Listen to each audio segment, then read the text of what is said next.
Hello, നമുക്കിന്ന് കുട്ടികൾക്ക് നല്ല ഹെൽത്തി ആയിട്ടുള്ളൊരു ദോശ ഉണ്ടാക്കി കൊടുക്കാം. ഇത് ഉരുളക്കിഴങ്ങ് പുഴുങ്ങിയിട്ട് ഉടച്ചതും പിന്നെ അതിനകത്ത് കുറച്ച് അരിപ്പൊടി, പിന്നെ ഗോതമ്പ് പൊടി, പിന്നെ ഒരു മുട്ട, പിന്നെ ഒരല്പം ഉപ്പ് ഇട്ടിട്ട് നല്ലതുപോലെ മിക്സ് ചെയ്യുക.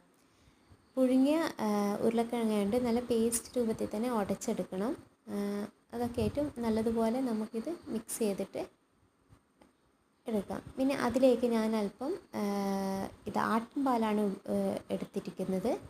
ആട്ടിൻപാൽ എടുത്തിട്ട് വെള്ളം ചേർക്കേണ്ട, ആട്ടിൻപാലിട്ടിട്ട് നല്ല പേസ്റ്റ് രൂപത്തിൽ ദോശമാവിൻ്റെ ഒരു ഇതിൽ ആക്കിയെടുക്കാം. പിന്നെ അതിന് ശേഷം അല്പം നമുക്ക് പഞ്ചസാര കൂടി ഇട്ടിട്ട് നല്ലതുപോലെ ഇളക്കി യോജിപ്പിച്ചതിന് ശേഷം നമുക്കിത് ദോശ പാൻ കേക്കൊക്കെ ഉണ്ടാക്കിയെടുക്കുന്നത് പോലെ നമുക്കിത് ഉണ്ടാക്കിയെടുക്കാം. നല്ല ടേസ്റ്റാണ്, കുട്ടികൾക്കൊക്കെ വളരെ ഇഷ്ടമാവും.